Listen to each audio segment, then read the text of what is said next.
Hello guys, welcome to my channel. और आज हम लोग पढ़ने वाले हैं टीसीए साइकिल के बारे में। ठीक है, सबसे पहले यहाँ पे देखो कि ये जो टीसीए साइकिल होता है जिसको अपन कहते हैं ट्राई कार्बोक्सी एसिड साइकिल, या फिर हम लोग इसको कहते हैं तुम्हारा और क्या कहते हैं टीसीए साइकिल कहते हैं, या फिर क्रेब्स साइकिल भी कहते हैं। ये बेसिकली एक फाइनल कॉमन ऑक्सीडेटिव पाथवे होता है for the conversion into CO2। ठीक है, अब इसके बारे में हम लोग और बाकी पढ़ेंगे कि आखिर क्यों इन लोगों को फाइनल कॉमन ऑक्सीडेटिव पाथवे कहते हैं। और सबसे पहले हम इसका ये देख लेते हैं कि आखिर ये किस तरीके से पूरा परफॉर्म होता है। ठीक है, तो सबसे पहले क्या होता है कि ऑक्सैलो एसीटेट रहता है हमारा। ठीक है, ऑक्सैलो एसीटेट बेसिकली सबसे पहले एसिटाइल कोएंजाइम में आता है जो ऑक्सैलो एसीटेट के साथ मिलकर इन the presence of citrate synthase citrate में कन्वर्ट हो जाता है, और कोएंजाइम ए सल्फहाइड्रीन जो होता है वो बाहर निकल जाता है। उसके बाद आता है तुम्हारे पास सिट्रेट। सिट्रेट जो एक्ोनिटेज एंजाइम के प्रेजेंस में आइसोसिट्रेट में कन्वर्ट हो जाता है। ये जो एक्ोनिटेज होता है ये फ्लोरो एसीटेट जो होता है ये इनहिबिट करता है बेसिकली एक्ोनिटेज एंजाइम को। So basically the fluoroacetate is the inhibitor of aconitase enzyme.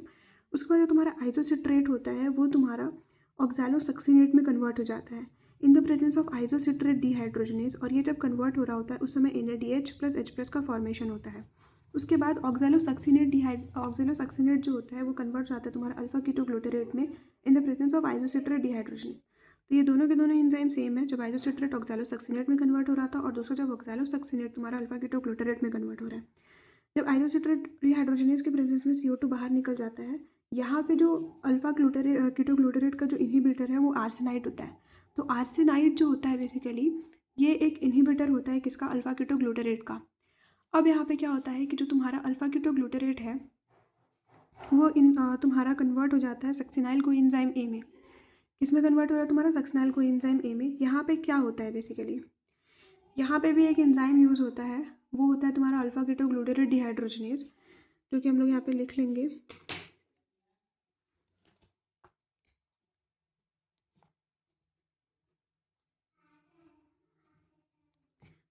Alpha ketoglutarate dehydrogenase, यहाँ पे जो कोएंजाइम सल्फाइड्रिन होता है वो CO2 में कन्वर्ट हो जाता है और NADH प्लस H प्लस में कन्वर्ट हो जाता है। सक्सिनाइल कोएंजाइम ए फिर जो तुम्हारा बनता है वो succinyl coenzyme A further convert होता है सक्सिनेट में in the presence of thiokinase enzyme.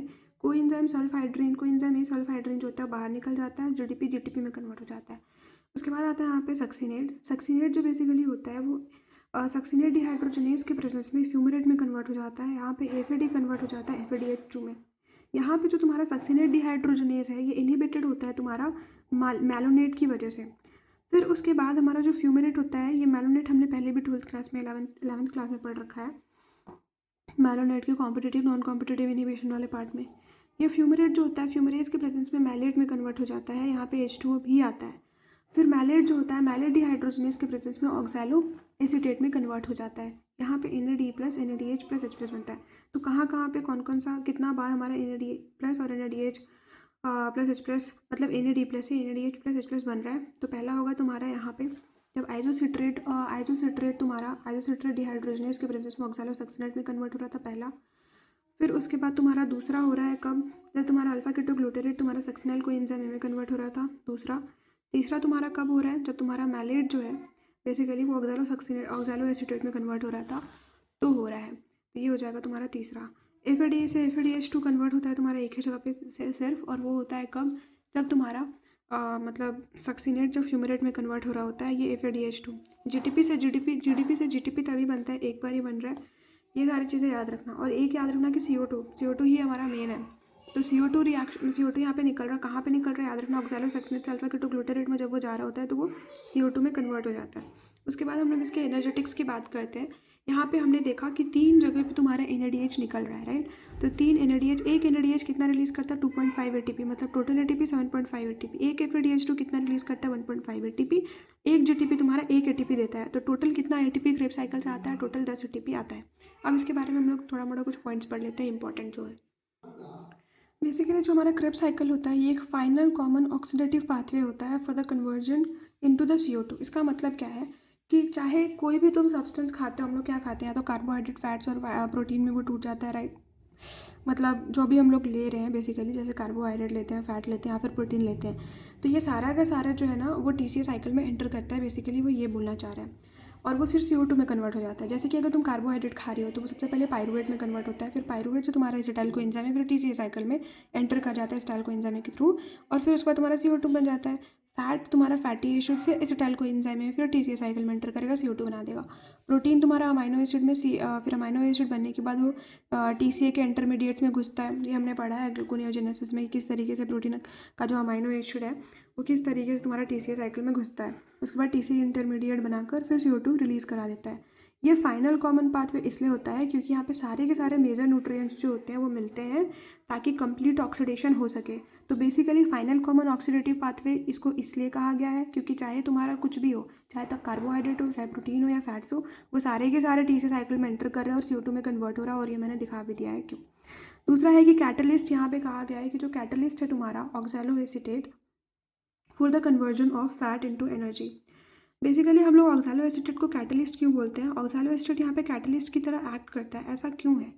Basically ये जो होता है, ये ऑक्सैलोएसीटेट हमारा कैटलिस्ट की तरह इसलिए काम करता है क्योंकि ये ऑक्सैलोएसीटेट कंबाइन करता है तुम्हारा एसिटाइल कोएंजाइम ए के साथ, ठीक है। और वो उस एसिटाइल कोएंजाइम ए के साथ वो कंबाइन करके बेसिकली TCA साइकिल में एंटर कर जाता है, और TCA साइकिल में एंटर करेगा, उससे एनर्जी रिलीज़ करवाएगा और फिर ऑक्सैलोएसीटेट रीजनरेट कर जाता है, मतलब उससे फिर अलग अलग हो जाता है ऑक्सैलोएसीटेट। मतलब ऑक्सैलोएसीटेट तो फिर से रीजनरेट कर रहा है ना, वो यूज़ नहीं होता साइकिल के टाइम पे, वो रीजनरेट कर रहा है। तो इसलिए ये बेसिकली एक एंजाइम की तरह काम करता है। जैसे कि एंजाइम भी हमारा किसी रिएक्शन में यूज़ नहीं होता है, बल्कि वो किसकी तरह काम करता है, वो हमारा काम करता है मतलब बेसिकली वो रीजनरेट हो जाता है, वो यूज़ नहीं होता है। तो इसीलिए हम लोग ऑक्सैलोएसीटेट को हम लोग एज अ कैटलिस्ट बोलते हैं। और बेसिकली ये फैट को क्या कर रहा है, एनर्जी में कन्वर्ट करा रहा है। हमने भी देखा था कि फैट जो था बेसिकली हमारा, वो तुम्हारा फैटी एसिड से एसिटाइल कोएंजाइम कन्वर्ट हो रहा था। एसिटाइल कोएंजाइम ए को फिर उसके बाद यहाँ पे क्या करा रहा है, इस TCA साइकिल में घुसा रहा है और उससे फिर एनर्जी प्रोड्यूस करा रहा है। इसलिए लिखा है कि catalyst oxaloacetate for the conversion of fat, समझ में, oxaloacetate for the conversion of fat into energy. Basically जो फैट टूट के तुम्हारा एसिटाइल कोएंजाइम में बना है उसको यूटिलाइज कर रहा है वो एनर्जी प्रोड्यूस कराने के लिए। उसके बाद ये हेल्प करता है in the synthesis of non essential amino acids, heme और purine synthesis. Non essential amino acid को कैसे करता है सिंथेसिस में हेल्प करता है, ये तो हम लोग को पता है। जैसे कि नॉन एसेंशियल अमाइनो एसिड तुम अगर ग्लूकोनियोजेनेसिस में जाओगे उसके थ्रू तुम्हारा सारा कॉन्सेप्ट क्लियर हो जाएगा। तो ये बिल्कुल वैसा ही है, ठीक है। लेकिन अगर हम लोग का प्रॉब्लम आ रहा है तो वो प्यूरिन सिंथेसिस में, तो प्यूरिन सिंथेसिस में आखिर ऐसा क्यों होता है? देखो प्यूरिन जो बेसिकली बनता है वो एस्पार्टेट, ग्लूटामिन और ग्लाइसिन से बनता है।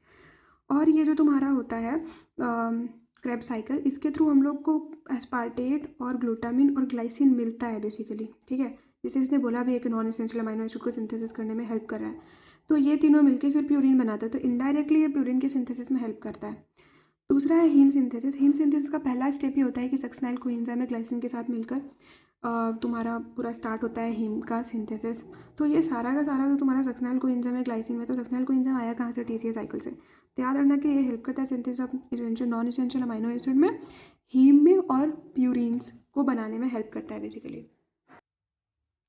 ये basically as an intermediate for various pathway भी मतलब क्रेब्स साइकिल रिलीज़ करता है, मतलब प्रोड्यूस करता है। इसका जो इंटरमीडिएट होता है बेसिकली क्रेब्स साइकिल में जो प्रोड्यूस होता है वो एज एन इंटरमीडिएट काम करता है फॉर वेरियस पाथवे। जैसे कि तुम सिट्रेट यूज़ कर, तुम्हारा सिट्रेट है ना, तुम्हारा ऑक्सैलो एसीटेट जब एसिटाइल कोएंजाइम के साथ मिलकर सिट्रेट बनाता है, वो वाला सिट्रेट तुम्हारा फैटी एसिड के सिंथेसिस में हेल्प मतलब फैटी एसिड के सिंथेसिस में वो हेल्प करता है।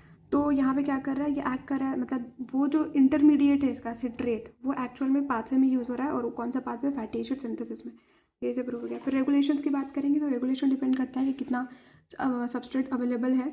अगर ज़्यादा सबस्ट्रेट होगा तो ऑब्वियस सा बात है कि TCA साइकिल ज़्यादा चलेगा। दूसरा होता है कि सिट्रेट सिंथेस, आइसोसिट्रेट डिहाइड्रोजनेस और अल्फा कीटो डिहाइड्रोजनेस, ये इन की एंजाइम्स, ये बेसिकली 3 एंजाइम्स जो होते हैं इन पे ये बहुत ज़्यादा डिपेंड करता है। ये बेसिकली ये रेगुलेट कर रहे होता है। ऐसा इसलिए होता है क्योंकि ये एलोस्टेरिकली रेगुलेटेड होता है। ये एलोस्टेरिकली रेगुलेटेड का मतलब क्या होता है कि जो एंजाइम्स होता है उसके 2 साइड्स होते हैं, एक तो एक्टिव साइट होता है और एक एलोस्टेरिक साइट होता है। अगर जो एलोस्टेरिक साइट पे बेसिकली रेगुलेटर्स जुड़ते हैं, या तो वो एक्टिवेटर हो सकता है या तो वो इनहिबिटर हो सकता है। तो बेसिकली एक्टिवेटर अगर जुड़ेगा तो फिर उसका जो रिएक्शन है, एक्टिविटी है, वो बढ़ जाएगा, और इनहिबिटर जुड़ेगा तो कम हो जाएगा। तो इसीलिए इसको बोल रहा है कि एलोस्टेरिकली रेगुलेटेड है, तो इसीलिए ये बेसिकली रेगुलेट कर रहा है, ठीक है। तो ये एंजाइम्स का जो एलोस्टेरिक साइट है इस पर एक्टिवेटर इनहिबिटर जुड़ के इन रिएक्शंस को कम भी कर सकता है और इन रिएक्शंस को बेसिकली ज़्यादा भी कर सकता है, मतलब TCA साइकिल की एफिशिएंसी को बढ़ा भी सकता है। समझ रहा है? फिर उसके बाद अपन एटीपी और एनएडीएच जो होता है वो इनहिबिट करता है पाथवे को। देखो हम लोग का टीसी साइकिल चल ही क्यों रहा है, ताकि हमारे पास एटीपी और एनएडीएच का अमाउंट सफिशिएंट अमाउंट रहे। लेकिन अगर पहले से ही तुम्हारे पास एटीपी एनएडीएच अमाउंट बहुत ज़्यादा है तो ये बेसिकली इनहिबिट कर देता है इस पाथवे को। एटीपी जो होता है बेसिकली एटीपी और एनएडीएच दोनों मिलकर इनहिबिट करते हैं आइसोसिट्रेट डिहाइड्रोजनेज को, और एनएडीएच जो होता है वो इनहिबिट करता है अल्फा कीटोग्लूटारेट डिहाइड्रोजनेज को। अगर ये दोनों इनको इनहिबिट कर देंगे तो पूरा का पूरा टीसीए साइकिल जो होगा वो बंद हो जाएगा। उसके बाद एक आखिरी पॉइंट है, एम्फिबोलिक रोल बेसिकली ये प्ले करता है। एम्फिबोलिक रोल इससे इंपॉर्टेंट क्वेश्चंस भी आते हैं यूनिवर्सिटी में। तो एम्फिबोलिक रोल का मतलब हुआ कि ये कैटाबोलिक और एनाबोलिक रोल प्ले करता है। कैटाबोलिक रोल का मतलब होता है कि एसिटाइल कोएंजाइम ए से बेसिकली CO2 बनता है। मतलब कि एसिटाइल कोएंजाइम बेसिकली टूट रहा है तुम्हारा और फिर जाकर टूटने के बाद वो CO2 बना रहा है, तो उसको कहते हैं कैटाबोलिक। एनाबोलिक का मतलब होता है कुछ बनना, कैटाबोलिक का मतलब टूटना। तो यहाँ पे टूट कर CO2 बना, और एनाबोलिक में क्या हो रहा है कि कुछ बनाना है, जैसे ऑक्सैलो एसीटेट जो होता है, ऑक्सैलो एसिटिक एसिड, ये बेसिकली तुम्हारा एस्पार्टेट बनाता है। सिट्रेट तुम्हारा एसिटाइल कोएंजाइम ए बनाता है। ठीक है, एसिटाइल कोएंजाइम में कौन बनाता है? सिट्रेट। फिर अल्फा कीटोग्लूटारेट जो तुम्हारा गाबा या फिर ग्लूटामेट बनाएगा। सक्सिनाइल कोएंजाइम में तुम्हारा हीम सिंथेसिस या कीटोलाइसिस में हेल्प करता है।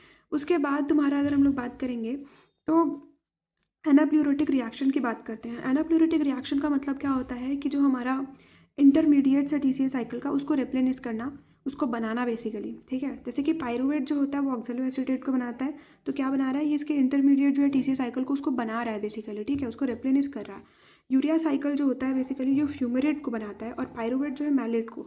इसमें और भी बहुत कुछ है, लेकिन वो सारा का सारा अगर ग्लूकोनियोजेनेसिस तुमने पढ़ रखा है तो उसमें हमने बहुत कुछ पढ़ा था। जैसे कि हमने पढ़ा था ना कि एस्पार्टेट और एस्पार्जिन जो होता है वो ऑक्सैलो एसीटेट में कन्वर्ट हो जाता है बेसिकली। होता है कि नहीं होता? तो ये भी एक एनाप्लूरेटिक रिएक्शन है कि ऑक्सैलो एसीटेट के अमाउंट को बढ़ा रहा है, उसका इंटरमीडिएट जो है टीसी साइकिल को उसको बढ़ा रहा है। और भी ऐसा बहुत कुछ था, हमने पढ़ा था ग्लूटामेट, ग्लूटामिन, फिर पढ़ा था हिस्टिडिन, आर्जिनिन और प्रोलिन, ये सारा का सारा तुम्हारा अल्फा कीटोग्लूटारेट में कन्वर्ट हो रहा था। और भी ऐसा बहुत सारा है, वो तुम ग्लूकोनियोजेनेसिस अगर तुमने मेरा लास्ट लेक्चर देखा है तो बहुत क्लियर होगा। आई होप कि ये वीडियो तुमको समझ में आया होगा। तो इसको लाइक करो, सब्सक्राइब करो, शेयर करो और बढ़ाओ इस वीडियो को आगे। ठीक है।